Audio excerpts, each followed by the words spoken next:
Kabanata 2181. Nakayuko si Declan sa sahig na parang unggoy. Inilagay niya ang maruming drumstick sa kanyang bibig at sinimulang kainin ito. Anong kahihiyan? Namumula ang mga mata ni Declan habang kumakain. Tatandaan niya ang kahihiyang ito at ibabalik niya ito ng 10 ulit at 100 ulit sa hinaharap. Sa sandaling iyon, tumayo si Dragonclaw at naglakad papunta kay Declan. Tinapik-tapik niya ang mukha ni Declan at sinabing, "Tandaan mo na isa ka lang sa maraming alagang aso namin. Dapat may kamalayan ka sa pagiging aso.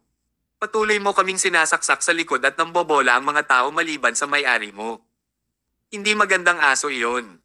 Iba ang ibig sabihin ng mga salita niya. Gustong sabihin ng Dragonclaw kay Declan na huwag masyadong lumapit kay Thomas sa hinaharap. "Declan, bagamat madumi itong drumstick, nakakabusog pa rin at okay ang lasa. Kung patuloy mo kaming sasaksakin, hindi mo na makakain itong maruming drumstick.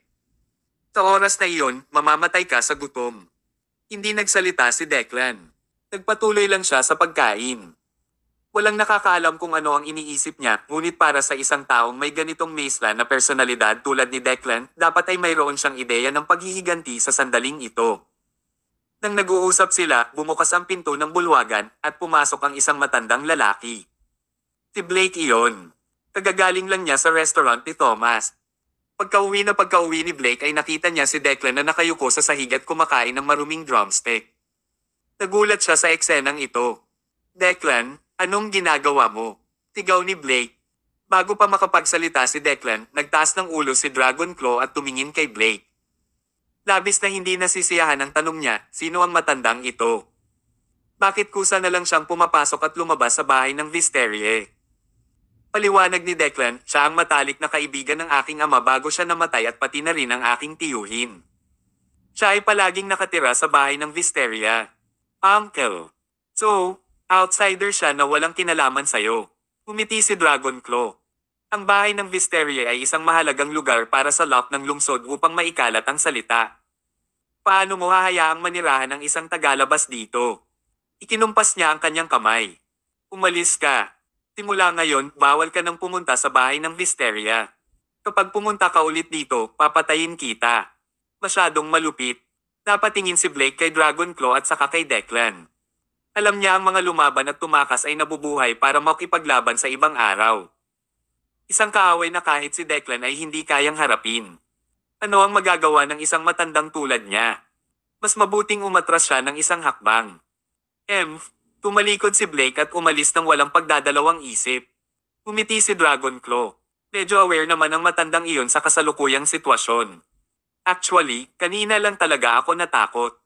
Sa tingin mo, kung magpumilit ang matandang ito na manatili, pwede ko ba siyang patayin?" Pero tiyuhin siya ni Declan. Bawat salita niya ay nakakainsulto kay Declan. Nagtawanan lahat ang mga kampanya. Pagkaraan ng ilang sandali, nagpatuloy ang Dragonclaw. "Sige, nasabi na ang lahat. Declan, bumangon ka na." Takalang bumangon si Declan sa sahig. Sabi ng Dragonclaw, "Mula ngayon, titira na ako sa bahay ng Visteria. Ipapaubaya ko sa iyo ang pang-araw-araw kong buhay, Declan. Hindi ako aalis hanggat hindi ko tuluyang natatanggal ang bastos na si Thomas. Sana kayanin natin, magkasama kayo ng masaya." Masaya. Halos manlamig si Declan. Paano siya magiging masaya sa isang ipokrito? Ngunit ang higit na inaalala ni Declan ay kung paano kokentaken si Thomas sa hinaharap. Siya ay binabantayan at si Blake ay itinaboy. Maaaring may isang tao na lang na natitira na maaaring maglakad sa magkabilang panig at iyon ay ang anak ni Declan, si Phoebe. Bagamat ayaw niyang masangkot ang kanyang anak, ngunit sa puntong ito, natatakot siya na wala ng ibang paraan. Kabanata 2182. Si Thomas at Pisces ay nakaupo sa harap ng computer sa Food and Medicine Hall habang sinusuri nila ang pinakabagong ulat ng balita. Sa kabila ng pinakamahusay na pagsisikap ng pulisya na sugpuin ang isyo upang maiwasan ang hindi gustong gulat sa komunidad. Si Lord Vadestos ay isang masama at agad na ikinalat ang balita ng pagkamatay ni Benson. Hindi lang iyon, nagpost pa siya ng larawan ng putol-putol na katawan ni Benson. Si Benson ay isang kilalang negosyante at ang buong lungsod ng Celandine ay nagkagulo. Ang bawat isa ay nag-isip ng dahilan ng kanyang pagkamatay. Ipinapalagay ng maraming tao na si Lord Vadestas ang may gawa nito dahil siya ang may pinakamaraming salungatan kay Benson. Sa kasamaang palad, si Lord Vadestas ay talagang walang kinalaman sa isyong ito. Ginagamit niya si Benson bilang isang halimbawa at ngayong patay na si Benson, syempre matatakot ang ibang mga miyembro ng asosasyon at gagawin ang lahat para protektahan ang kanilang sarili. Kailangan nating mag-ingat, Commander, sabi ng Pisces. Habang nag-uusap sila, pumasok si Blake sa kwarto na may galit na ekspresyon. Anong nangyari, Mr. Winslow? Curious na tanong ni Thomas. Umupo si Blake sa upuan. Wala siyang sinabi kundi agad na kumuha ng tasa ng tsaa sa mesa at isubo ito sa isang lagok. Siya ay isang malinis na freak, ngunit uminom siya mula sa tasa ng iba, kaya malinaw na galit siya na hindi niya pinansin ang mga detalye. Pagkatapos huminga, ipinaliwanag niya ang sitwasyon. Si Blake ay napahiya at pinalayas pa ng kumpanya, at ito ay walang iba kundi ang kakilakilabot na Dragon Claw na gumawa ng lahat ng ito. Hindi napigilan ni Pisces na umiling ng paulit-ulit matapos marinig iyon. How ruthless. Alam niyang konektado si Blake sa atin, kaya pinutol niya kaagad. This guy is pretty decisive and gets the job done. But will we keep exchanging information now? Dati nilang nilabanan si Lord Vadestas ng medyo madali salamat sa patuloy na pagbibigay ng impormasyon sa loob ni Declan, Blake, at Fiora. Ngunit ngayon, nawawala si Fiora, si Declan ay nasa ilalim ng mahigpit na pagbabantay, at maging si Blake ay pinalayas na. Lalong nagiging mahirap na labanan ang Dragon Claw. Habang nagkukwentuhan sila, pumasok sa kwarto ang isang batang silweta, at malalaman nila kung sino ito kahit hindi tumitingin sa tao dahil sa pagmamalaki nito. Oh, Miss Mars. Ano ang nagdala sa iyo dito ngayon? Nakangiting tanong ni Pisces. Malamig na ngumuso si Phoebe, hindi siya pinansin, at umupo sa bakanting upuan sa tabi ni Blake. Sobrang pangit ng pagkain sa bahay, ayoko. Mas gusto ko ang pagkain dito. Sa totoo lang, baka ayaw lang niyang makita ang Dragon Claw at ang iba pa. Tinitik ni Thomas ang kanyang mga daliri at naunawaan ng mga chef kung ano ang gusto niya. Kaagad, nagsimulang maglabas ang mga waiter ng matatamis na pagkain. Kumikislap ang mga mata ni Phoebe sa tuwa. Wow! Hindi niya napigilan ang sarili at kumuha ng kutsara at hinukay. Hindi siya kumain ng 2 beses sa bahay at nagugutom siya. Phoebe, may sinabi ba sa'yo ang tatay mo bago ka umalis ng bahay mo? Tahimik na tanong ni Blake habang kumakain. Sa totoo lang, sinadya ni Blake na tanungin kung may bagong impormasyon sa insider si Declan. Kung tutusin, bukod kay Phoebe, walang ibang malayang makagalaw sa pagitan ng magkabilang panig. Dahil si Phoebe ay isang potensyal na kandidato para sa hinaharap na pinuno ng House of Listeria, malamang na hindi siya sipay ng Dragon Claw. Ang relasyon ni Phoebe kay Thomas ay ang kanyang personal na negosyo at walang sino man ang maaaring mamagitan. Nakinig lang sila kay Phoebe habang nagbitiw sa kanyang sinabi, hindi. Ang tatay ko ay binabantayan na parang isang kriminal at nagpadala si Dragon Claw ng mga tao para sundan siya mga 24 na oras sa isang araw. Pinabantayan pa nga nila siya habang pumunta siya sa banyo at shower, at mayroon silang mga audio monitor na naka-install sa bawat silid ng bahay. Hindi lang yan, pero habang kausap ko ang tatay ko, magpapadala rin sila ng isang tao na tatabi sa amin at makinig. Tell me, under these circumstances, how can my dad say anything? Pagkarinig nun, hindi napigilan ng iba na umiling. Kabanata 2183. Sa ganitong mahirap na kalagayan, halos imposible ang paghahatid ng mga mensahe. Nang malungkot ang lahat, nakita ni Blake ang isang Buddhist prayer necklace na nakasabit sa leeg ni Phoebe at nagtanong, ano iyan? Itinuro ni Phoebe ang kwintas at sinabing, oh, ito. Nakuha ito ng tatay ko sa isang monasteryo at sinabihan akong isuot ito. Sinabi niya na ito ay magliligtas sa akin. Oh. Medyo nag-aalinlangan si Blake sa sitwasyon. Sa pagkakaalam ko, hindi kailanman Buddhist si Blake. Tama ka, sagot ni Phoebe sabay tango. Hindi pa naniniwala si Dad sa ganito. Hindi ako sigurado kung bakit bigla niya akong gustong suotin ngayon. Phoebe, tanggalin mo ang kwintas at tingnan ko ito please. Sige. Tinanggal ni Phoebe ang kwintas at ibinigay kay Blake. Patuloy na pinagmamasdan ni Blake ang kwintas at dinama ang bawat butil dito. Sa wakas, natuklasan niya na ang isa sa mga butil ay guwang at maaari pa nga itong mabuksan. Nanlaki ang mata ng lahat sa gulat. Pinuksan ni Blake ang butil at may maliit na piraso ng papel sa loob. Nang baklatin niya ang papel, may nakasulat na tatlong salita. Harmony Monastery, Rosary. Harmony Monastery, Rosary. Napakamot ng ulo si Pisces sa pagkalito. Anong ibig sabihin yan? Ang Harmony Monastery ay ang pinakakilalang monasteryo ng lungsod ng Celandine. Tinasabi ng alamat na ang isang kilalang monghe ay namatay habang nagninilay-nilay na may hawak na rosaryo na ipinasa na rin sa mga henerasyon. Posible bang ang ibig sabihin ni Declan ay pumunta si Thomas sa Harmony Monastery at kunin ang rosaryo? Hulaan ni Blake. Malamang na totoo ito batay sa mensahe ng tala. Kaya lang walang nakakaintindi kung bakit gusto niya ang rosaryo. Para ibenta ito. Para mapanatili silang ligtas. Malinaw, wala sa mga iyon ang nangyari. Sa sandaling iyon, ang lahat ay talagang walang ideya kung para saan ang rosaryo. Gayunpaman, kung si Declan ang naghatid ng mensahe, dapat itong maglaman ng kapakipakinabang na impormasyon, kung hindi niya ilalagay ang kanyang buhay sa linya sa pamamagitan ng pagtatago ng mensahe sa Buddhist prayer necklace. Tumawa si Pisces at sinabing, palagi kong naririnig ang tungkol sa mga kakaibang nakatagong mensahe, ngunit ngayon ay nakakita ako ng isa na talagang nakatago sa isang Buddhist prayer necklace. Ito ay kawili-wili. What do you mean it's interesting? Mr. Morse is risking his own life just to send us a message right now, malamig na sabi ni Thomas. Inilabas ni Pisces ang kanyang dila.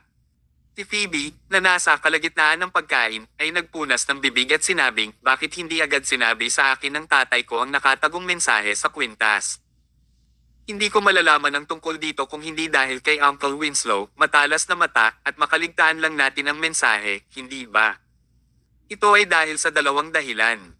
Una, hindi pinahihintulutan ng mga pangyayari. Pinagmamasdan kayong dalawa ng mga tao habang nagsasalita kayo, gaya ng sinabi mo, kaya hindi siya nagkaroon ng pagkakataon na ipaliwanag ito sa iyo ng detalyado. Kaya niya hindi ka man lang magbigay ng pahiwatig pangalawa. Sinusubukan kanyang protektahan kung ang mensahe ay natuklasan ng iba at hindi mo ito nalalaman. Ikaw ay malaya sa mga parusa at siya ang mananagot sa lahat ng mga kahihinatnan, paliwanag ni Thomas. Kailangan niyang aminin na si Declan ay isang mahusay na ama. Matapang siya ngunit maingat sa parehong oras. Naglabas si Thomas ng lighter at sinunog ang note. Mukhang bibisitahin natin ang Harmony Monastery, bulong siya sa sarili. Isang rosaryo at ang Harmony Monastery. Bakit eksaktong gusto ni Declan na makakuha ng ganito si Thomas sa oras na ito? Naniniwala siya na kapag nakarating na siya sa Harmony Monastery, magkakaroon siya ng sagot. Please enjoy your meal, Phoebe and Mr. Winslow. I'll be taking my leave now, sabi ni Thomas. Just go, sabi ni Blake sabay wave ng mga kamay niya.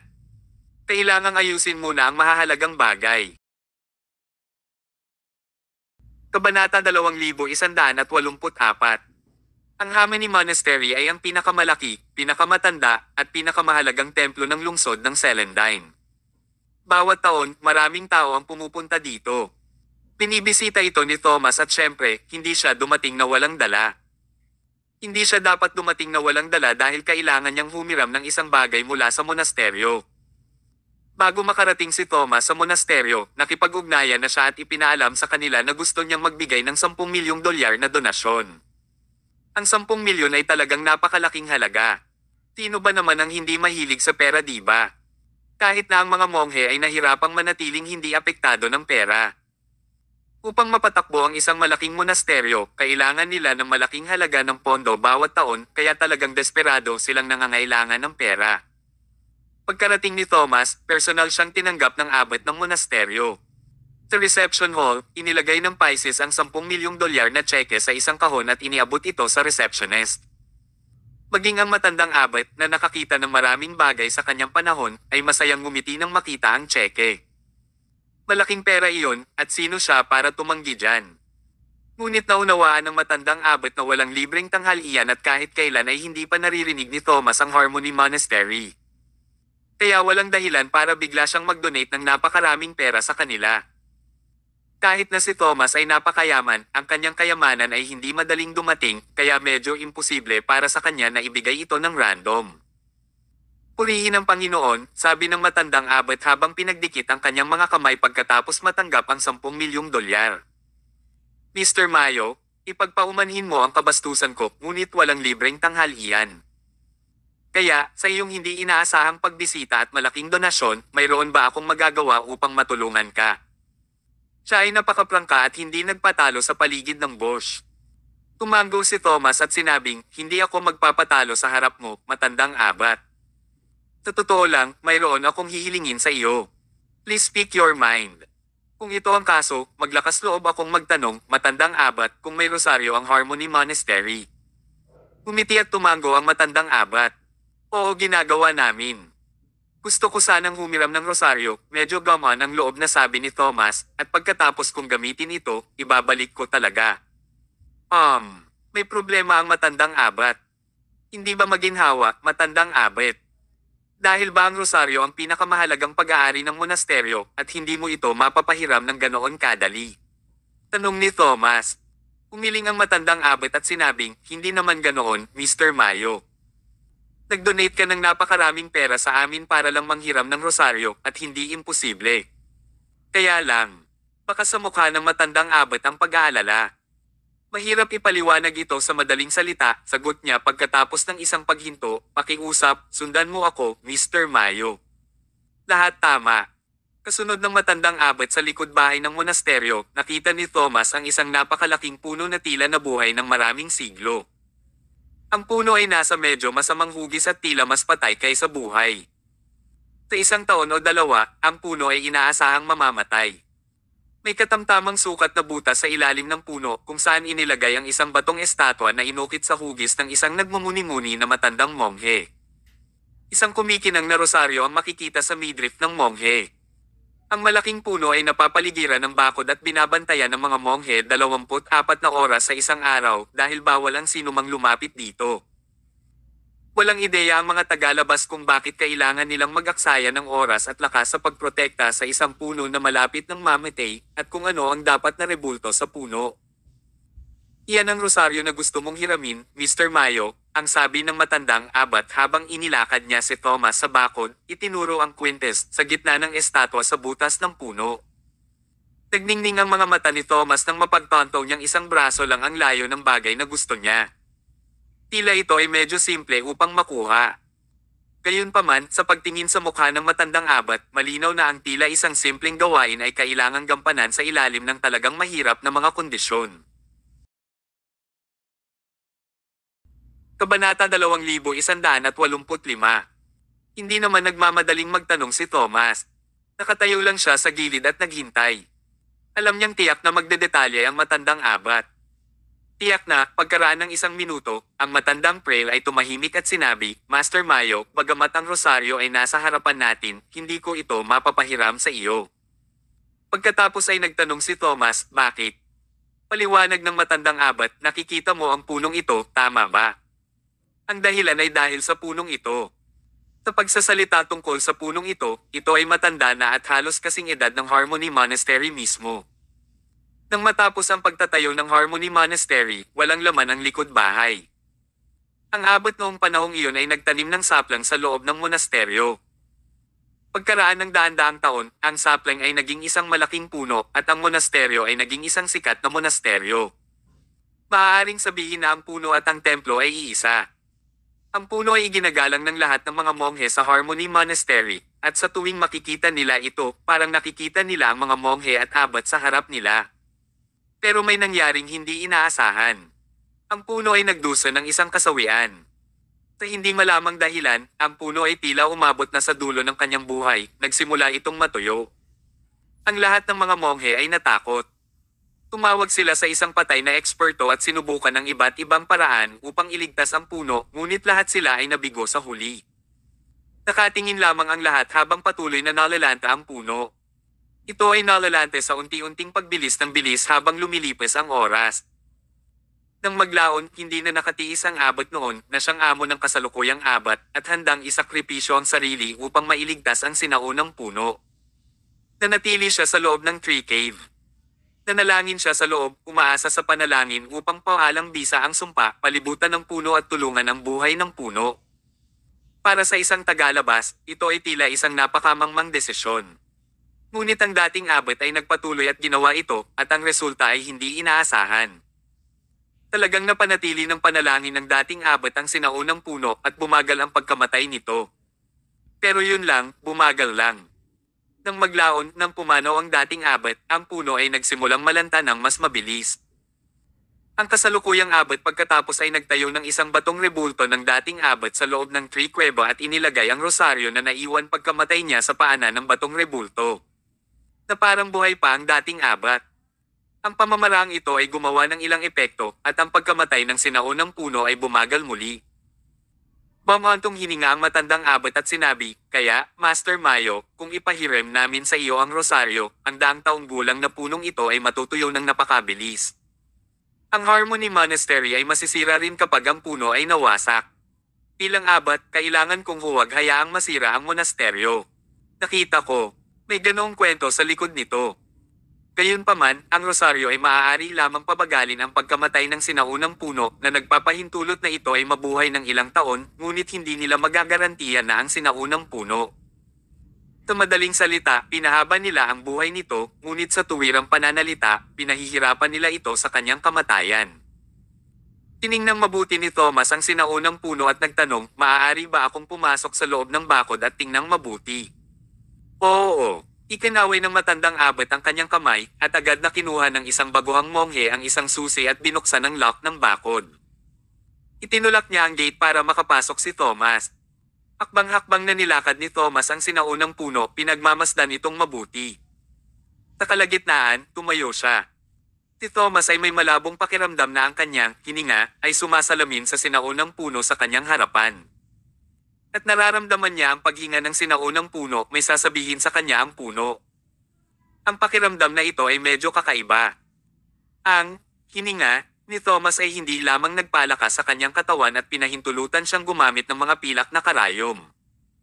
Ngunit ito rin ay tila makakatulong sa kanya upang makipag-usap sa sinaunang puno.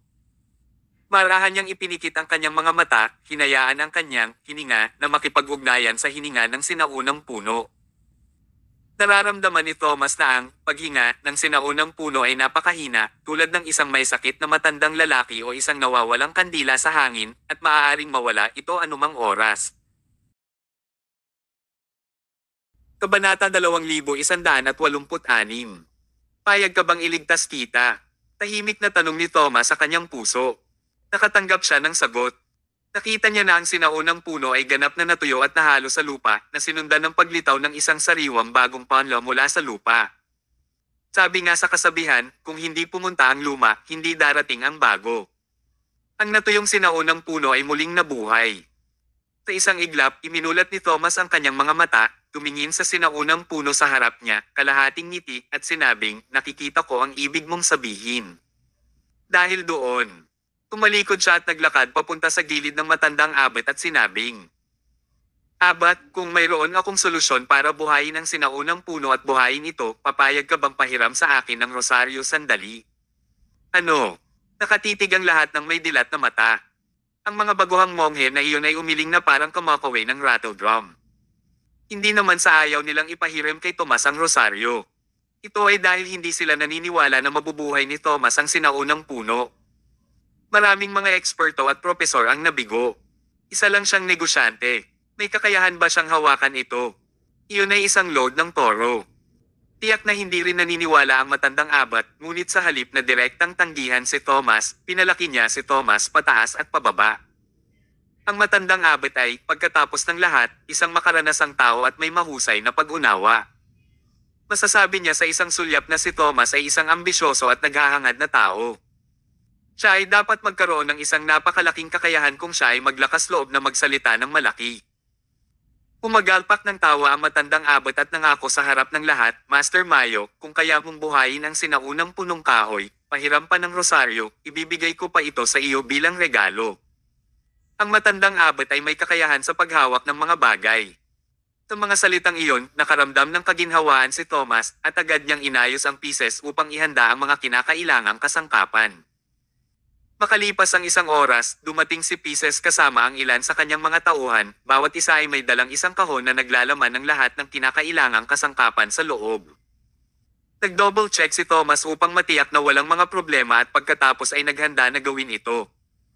Biglang hinawakan ng matandang abot ang kamay ni Thomas at kinakabahang sinabi, Master Mayo, tiwala ka ba sa paggawa nito?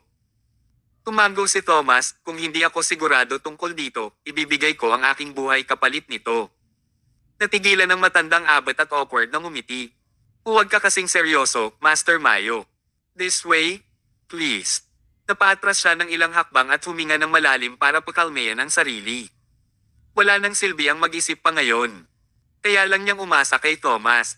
Noong una, walang ginawa si Thomas. Paimpal niyang nilagay ang kamay sa puno ng kahoy. Ang iba ay naguguluhan sa kanyang mga kilos. Sa katunayan, hinahayaan niya ang kanyang hininga na pumasok sa sinaunang puno at nararamdaman ang daloy ng mga ugat na may mga node, at pagkatapos ay naalala ang lahat ng mga node sa kanyang ulo. Sige, gawin mo. Ginamit ni Thomas ang mga kasangkapan upang pagalingin ang sinaunang puno. Ang paraan na ginamit niya ay eksakto kung ano ang natutunan niya kay Mr. Cole paghugpong. At ito ay hindi lamang anumang pamamaraan ng paghugpong. Ginamit ni Thomas ang sinaunang puno bilang pangunahing katawan at inihugpong ang bagong saplang sa katawan ng sinaunang puno na pinagsama ang lumang sinaunang puno at ang bagong saplang sa isa. Ang pinagsanib na puno pagkatapos ay kumuha ng mga sustansya mula sa mga ugat at ibinalik ang mga ito sa sinaunang puno na nagpapahintulot sa sinaunang puno na gumaling. Ang pamamaraan ng paghugpong na ito ay tumagal ng isang buong araw. Naubos ni Thomas ang halos lahat ng kanyang hininga para tapusin ang surgery ng paghugpong. Tapos na. Pinunasan niya ng alikabok ang kanyang mga kamay at tiningnan ang mga bunga ng kanyang pagpapagal na may malaking kasiyahan. Kabanata 2187. Ganito lang. Ang matandang abot pati na rin ang iba pang baguhang monghe ay nalito. Lumilitaw na parang ang iba't ibang mga patch ay natahi sa isang pagod na damit at ang buong puno ay mukhang hindi nagbabago maliban sa paghugpong ng ilang mga bagong saplang. At pagkatapos ay sinabi sa kanila ni Thomas na ito ay tapos na. Sino ang pinagkakaabalahan niya? Kung ito ay ibang mga tao, sila ay sumire sa mga sumpa. Ang matandang abot ay isang napakakulturang tao at sa ganoong sitwasyon, magalang pa rin niyang sinabi, Master Mayo, wala akong pagdududa sa iyong kakayahan, ngunit, ang matandang abot ay tumingin sa sinaunang puno at hindi alam kung paano ito sasabihin sa mga salita. Ang baguhang monghe ay higit na prangka at sinabing, ito ay simpleng walang karunungan. Kung ang paghugpong ng ilang mga saplang ay makapagpapagaling sa sinaunang puno, kung gayon ang mga dating eksperto at propesor ay naayos na ito. Abat, sa aking palagay, ang taong ito ay naglalako lang. Gusto niya lang tayong dayain sa rosaryo. Tinitigan siya ng matandang abot, huwag mong saktan ng mga tao sa iyong mga salita. Nagpaut ang baguhang monghe at ibinaba ang kanyang ulo. Muling tumingin kay Thomas ang matandang abot at sinabing, Master Mayo, pasensya na, ngunit sana ay hindi ka masaktan sa mga salita ng bata. Umiti si Thomas at ikinaway ang kanyang kamay, sa palagay ko ay may punto ang batang monghe. Ngayon ay tila nililito ko ang mga bagay-bagay at sadyang niloloko ang lahat, paano ito? Mananatili ako sa templo pansamantala at kapag nagsimula ng umunlad ang sinaunang puno, hindi pa huli ang lahat para manghiram ako ng rosaryo. Tumango ang matandang abot, magandang ideya iyon. Pagkatapos, isinara ng baguhang monghe at nilock muli ang tarangkahan at dinala ng matandang abot si Thomas at ang iba pa at inayos na magpahinga sila. Sa totoo lang, hindi naniniwala ang matandang abot na talagang mapapagaling ni Thomas ang sinaunang puno. At ang dahilan kung bakit maganda ang pakikitungo niya kay Thomas ay higit sa lahat ay dahil sa 10 milyong dolyar na donasyon. Tahimik ang buong gabi. Kinaumagahan. Nang ang matandang abot ay malapit ng magising upang maghanda para sa aralin sa umaga. Ang baguhang monghe ay pumasok, nakalimutan ang lahat ng kagandahang asal at sinabing walang pasensya, abot, ang sinaunang puno ay buhay. Nataranta ang abot, anong high five? Hindi high five, buhay. Buhay ang sinaunang puno sa likod bahay natin, buhay. Ang mukha ng abot ay unang nagulat, pagkatapos ay naging tuwang-tuwa, at siya ay nagmamadaling magsuot ng kanyang sapatos, bilis, dalhin mo ako upang makita. Nagsimula pang ang tumakbo ang matandang abot, humihingal patungo sa likod bahay.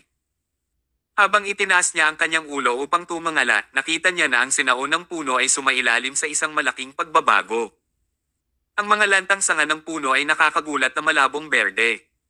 Bukod dito, isang sariwang simoy ng hangin ang humampas sa kanyang mukha, nilapitan niya ang sinaunang puno na nagparamdam sa kanya ng lubos na kalmado at galit. Ito ay isang kamanghamanghang pakiramdam at ito ay hindi katulad ng patay na pakiramdam ng nakaraan. Parang dinala ka sa bahay ng matandang babae noon pero ngayon dinala ka sa bahay ng isang batang babae. Kahit walang tao sa loob ng bahay, malalaman mo kung aling bahay ang bahay ng matandang babae at kung alin ang sa dalaga sa pamamagitan ng pag-amoy nito. Kung tutusin, dalawang ganap na magkaibang bagay ang amoy ng isang 80 anyos na babae at ang amoy ng isang 20 taong gulang na batang babae. Iyon ay isang bagay na hindi maaaring magkaila. Tumayo ang matandang abot sa harap ng sinaunang puno. Sa pabango pa lang nito, alam na niyang nabuhay na muli ang sinaunang puno sa harapan niya. Dahil sa amoy nito, na masigla at puno ng sigla, ito ay ganap na hindi maaaring magkaila. Sa sandaling ito, dumating si Thomas kasama ang iba pa. Matandang abot, ano sa tingin mo? Kabanata 2188. Ang matandang abot ay lumingon sa likod habang siya ay ngumingiti, pagkatapos ay sinabi niya ng nakangiti, mayroon kang napakahusay na mga kasanayan, Mr. Mayo. Sa totoo lang, hindi ako naniniwala na maaari mong gamutin ang sinaunang puno kahapon. Tila ako ay bulag dahil hindi kita nakilalang ikaw ay santo. Ikinaway ni Thomas ang kanyang kamay. Pinapahiya mo ako, matandang abat. Halika ngayon. Bakit parang nahihiya ka? Alam mo ito, Mr. Mayo, nag-imbita ako ng daan-daang eksperto at propesor bago mo gamutin ang puno. Ngunit lahat sila ay nabigo. Ako ay nasa bingit na ng pagsuko. Mr. Mayo, ikaw talaga ang benefactor ng Harmony Monastery. Ibinagsak na sana ng matandang abot ang sarili sa lupa kay Thomas kung hindi dahil sa kanyang katandaan.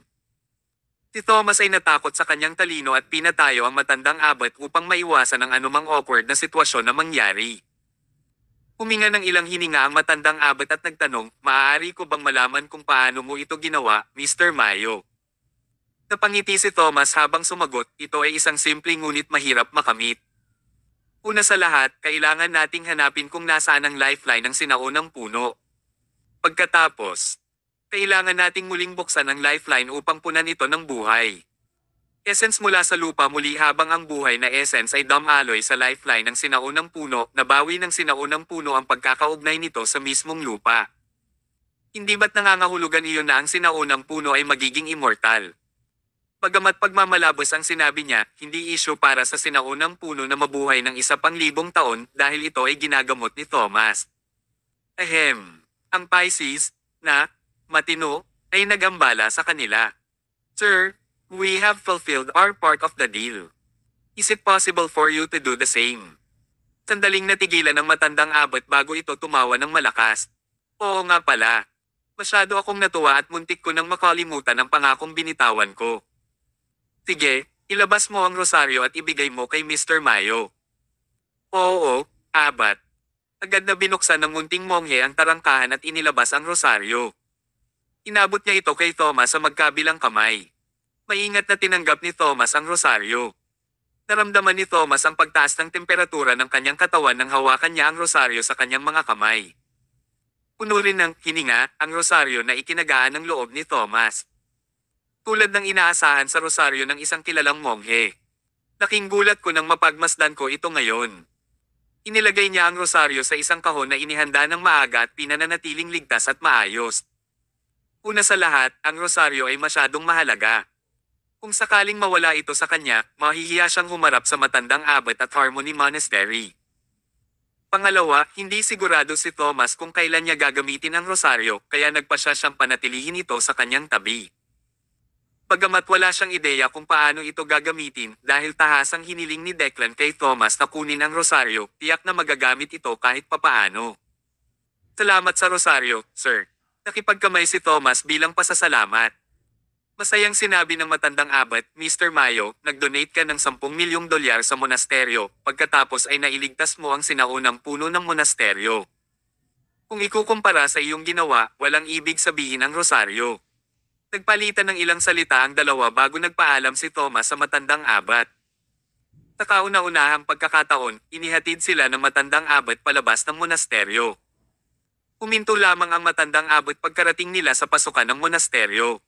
Pagkatapos ay kinawayan niya sila.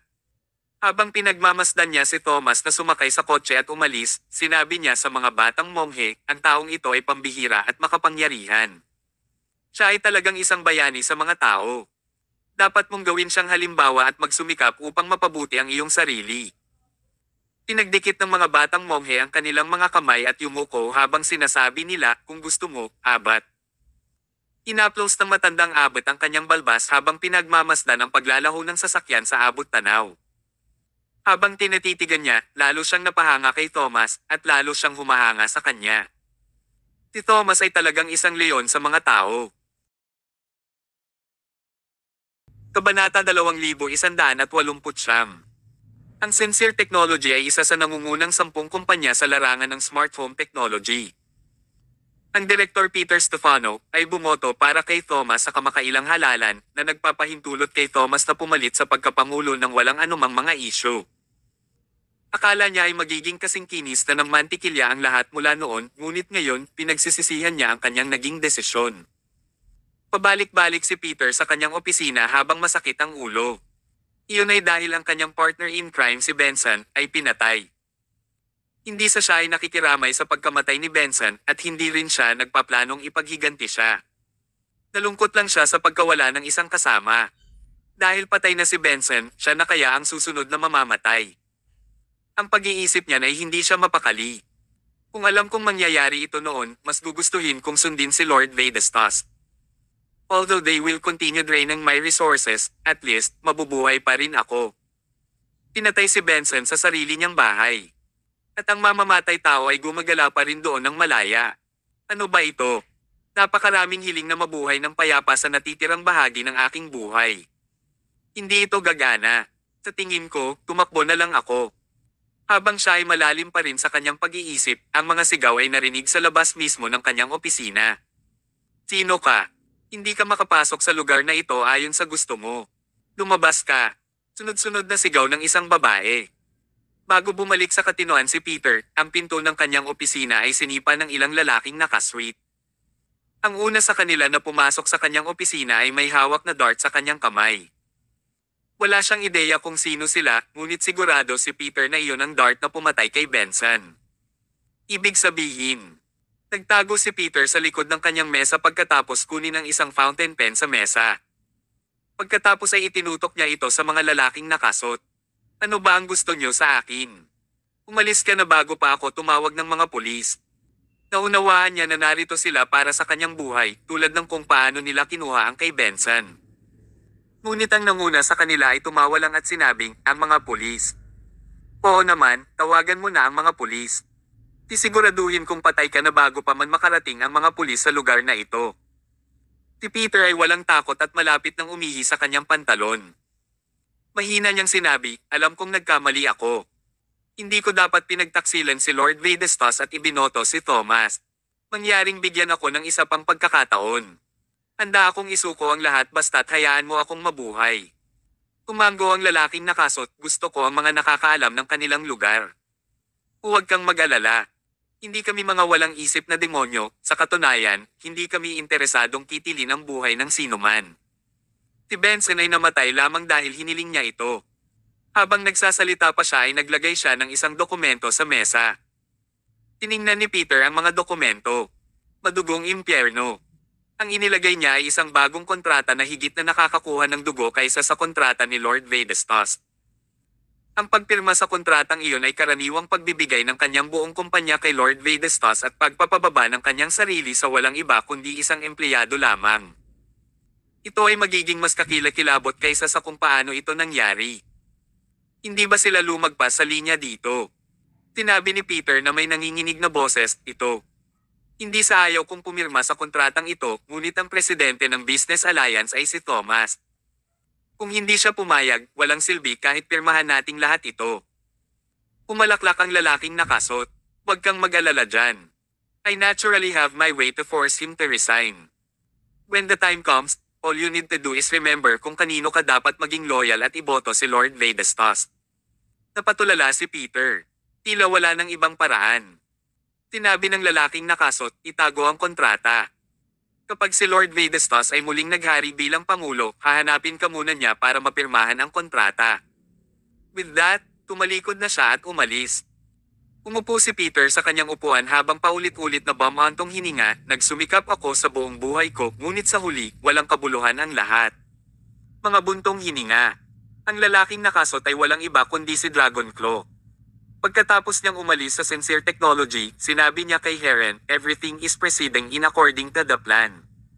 AII that left is for Thomas to resign. Kabanata 2190. Sa sandaling bumalik si Thomas sa Food and Medicine Hall pagkatapos ng kanyang paglalakbay mula sa Harmony Monastery.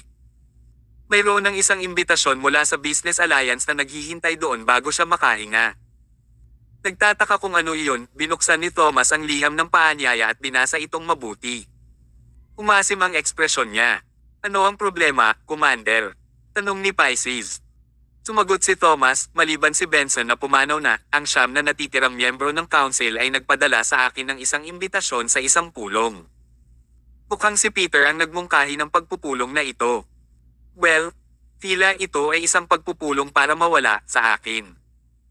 Si Thomas ang kasalukuyang presidente ng Business Alliance. Alinsunod sa pamamaraan, sila ang dapat na pumunta kay Thomas para sa anumang uri ng pagpupulong o talakayan sa halip. Ngunit ano ang kanilang ginawa sa halip? Sa kanilang ugali, nagpasya silang magkapit-bisig at nagpadala ng liham kay Thomas na nag-aanyaya sa kanya sa kanilang pagpupulong. Ano ang kanilang ginawa? Isang balak na agawin ang trono. Tinabi ng Pisces, nagdulot ng malaking dagok ang pagkamatay ni Benson. Alam ko na ang mga oportunistang ito ay hindi maaasahan. Ngayon sila ay nasa panig mo, ngunit bukas, tumalon na sila. Marahil ay nasa likod nito ang Dragonclaw. Pinilit niya sila hanggang sa napagpasyahan nilang magkapit-bisig para harapin ka, marahil ay sinusubukan nilang patalsikan ka sa trono at bumalik sa pagboto kay Lord Vedastas bilang Pangulo. Napukaw ang interes ni Thomas. Tinuri niya ang kasalukuyang sitwasyon ng panunungkulan ng Pangulo ay nakatakda sa 5 taon. Hindi mapapalitan ng Pangulo maliban kung siya ay nakagawa ng malaking pagkakamali o nasangkot sa isang aksidente. Ilang araw lang akong nahalal bilang presidente. Huwag na nating pag-usapan ang mga pagkakamali. Wala man lang akong nagawa para sa alyansa. Mukha akong malusog, tama ba? Wala akong maisip na dahilan para palitan nila ako. So, if their meeting aims to dethrone me, I am really curious what reason they have to do that. Tinabi ng Pisces, sa palagay ko ay dapat mong bigyan ng higit na pansin dito, Commander. Ang mga walang muwang na iyon ay may kakayahang gawin ang anumang bagay at lahat. Gagamitin nila ang bawat pamamaraan sa kanilang mga kamay upang mapatalsik ka sa trono. Ngumiti si Thomas habang tumango, I will pay more attention for sure. I am just really curious kung ano ang dahilan nila. Si Thomas, na sinubukang ilagay ang sarili sa kanilang mga sapatos, ay walang ideya kung ano ang dahilan kung bakit nila siya pinatalsik sa trono. Sa totoo lang, kung hindi pa tapos ang termino ng pagkapangulo ni Lord Vedastas, mahirap para kay Thomas na pumalit sa kanyang pwesto. Paano mapatalsik ang Pangulo sa ilalim ng normal na mga pangyayari? Mahirap, napakahirap talaga. Si Thomas ay isang taong mahilig tumanggap ng mga hamon. Siya rin ay isang tao na naghahanap ng kaalaman. Talagang gusto niyang malaman kung paano binalak ni Peter at ng iba pa sa kanila na patalsikan siya sa trono. Tiningnan muli ni Thomas ang liham ng paanyaya. He then noted down the venue and time of the meeting and said, they are pretty impatient, huh? They are holding the press conference at 8 p.m. tonight so that everyone can witness the meeting. They cannot even wait another day, huh?